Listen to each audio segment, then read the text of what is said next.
வாங்க சீரக சம்பாவில் சிக்கன் பிரியாணி செய்யலாம். இந்த மசாலாவும் இல்லாமல் என் ஹஸ்பண்ட் தாங்க செய்ய போகிறாங்க. அவங்க சூப்பராக செய்வாங்க. அவங்க செய்கிறது ரொம்ப பிடிக்கும். அவங்க தான் எப்போதுமே எங்கள் வீட்டில் பிரியாணி எல்லாம் செய்வாங்க. பெரும்பாலும் சண்டேஸில் அவங்க தாங்க நான்வெஜ் செய்வாங்க. சூப்பர் ஸ்டார் டிஃப்ரெண்ட்டாக செய்வாங்க. இது முன்னெல்லாம் நிறைய செஞ்சுருக்காங்க. இனிமேல் நான் ஒன்றா வீடியோ எடுத்து போடுறேன். அவங்க சிக்கன் டிஃப்ரெண்ட் டிஃப்ரெண்ட்டாக செய்வாங்க. ஒவ்வொருத்தரும் ஒவ்வொரு மாதிரி செய்வாங்க.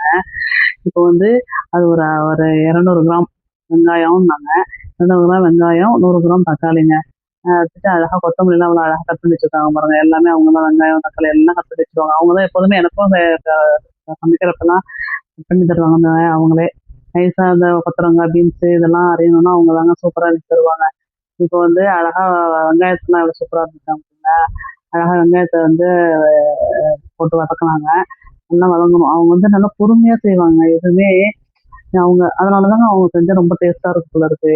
அவங்க செஞ்சு அதனால தான் இந்த வதக்குற எல்லாம் அவங்க தான் செய்வாங்க எங்க வீட்ல. பிரியாணி, சிக்கன், மட்டன் இதுங்கெல்லாம் அவங்க தான் நல்லா செய்வாங்க. ஏன்னா அவங்க பொறுமையா வதக்குவாங்க. ம் நீ வதங்க மாட்டேங்குது அப்படிலாம் இல்ல. அழகா பொறுமையா வதக்குவாங்க. வதக்கிட்டு அதுலயே கொஞ்சம் பச்சை மிளகாய் போட்டு, கொஞ்சம் புதினா, கொத்தமல்லி எல்லாம் போட்டு கொஞ்சம் வதக்குனாங்களா, வதக்கிட்டு அதில் இஞ்சி பூண்டு பேஸ்ட் ஒரு 2 பேஸ்ட்டுங்க. இஞ்சி பூண்டு பேஸ்ட்டும் வீட்டில் தாங்க அரைச்சிக்குவோம். நாங்கள் எந்த மசாலாவுமே கடையில் வாங்கவே மாட்டோம். எல்லாமே நாங்கள் வீட்டிலேயே அரைச்சிப்போம். இஞ்சி பூண்டையும் பேஸ்ட்டு போட்டு இப்போ வதக்கிட்டு, தக்காளி இருக்குல்ல, தக்காளியும் போட்டு 100 கிராம் தக்காளி சொன்னாங்க. 100 கிராம் தக்காளி 3 பேர் சாப்பிட்ற மாரி 1/2 கிலோ சிக்கனுங்க, 1 டம்ளர் அரிசிங்க, சீரக சம்பா அரிசிங்க.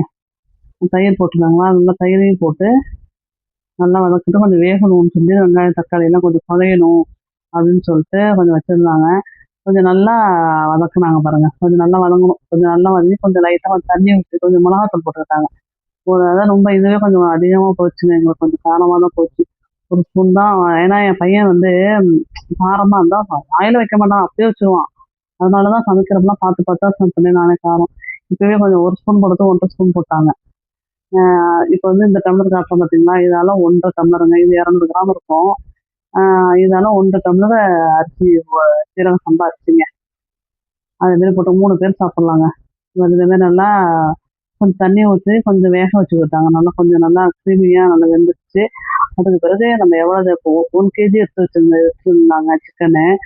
அதனால இத நம்ம கிரேவிக்கு கொஞ்சம், இதுக்கு கொஞ்சம்னு சொல்லிட்டு 1/2 கேஜி இது வருங்க. சிக்கன் வாங்க பார்த்தீங்களா, ஒரு லெக் பீஸ் இருக்கா, என் பையன் வாங்கிட்டு வந்திருக்கான் அவனுக்காக. அதனால அவரே போய் வாங்கிட்டு வந்திருக்காரு.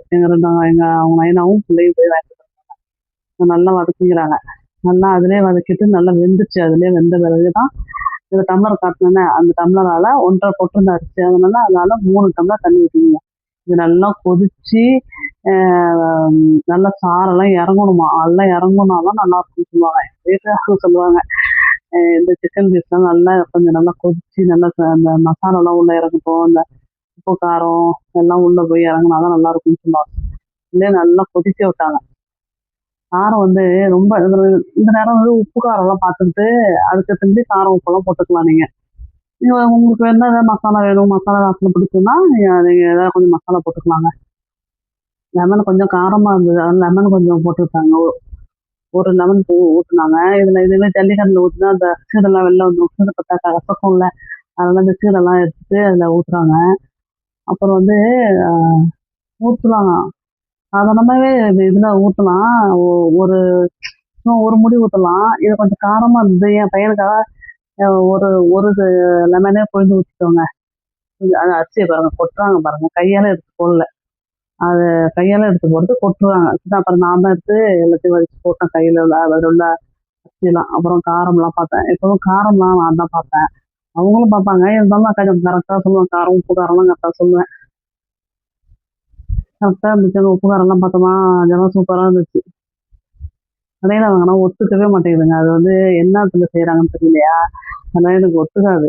என் பையனுக்கு தான் கடையில தான் வாங்கி குடுப்போமே தவிர, நான் வந்து நாங்க 2 பேருமே வந்து கடையில வந்து பிரியாணி சாப்பிட மாட்டோம்.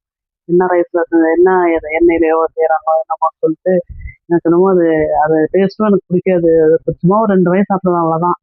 நெறையலாம் சாப்பிட முடியாது. நல்லா மூடிட்டாங்க. போட்டு மூடிட்டு 2டே 2 விசில் தாங்க. விட்டு எடுத்துங்க 2டே 2 விசில். நல்லா ஃப்ரீ ஆன பிறகு எடுத்துட்டு, கொஞ்சம் நெய் போட்டுக்கோங்க. நெய் போட்டு போட்டு கிளறி குடுத்தாங்கன்னா செம்மையா இருந்ததுங்க. நிஜமாங்க. எனக்கு வந்து வீட்ல எல்லாம் இவங்க செய்ற பிரியாணி தான் பிடிக்கும். செஞ்சு பாருங்க. தேங்க்யூங்க. செஞ்சு பார்த்துட்டு எப்படி இருக்குன்னு சொல்லுங்க. பிடிச்சிருந்தா சப்ஸ்கிரைப் பண்ணுங்க, கமெண்ட் பண்ணுங்க, ஷேர் பண்ணுங்க. தேங்க்யூங்க.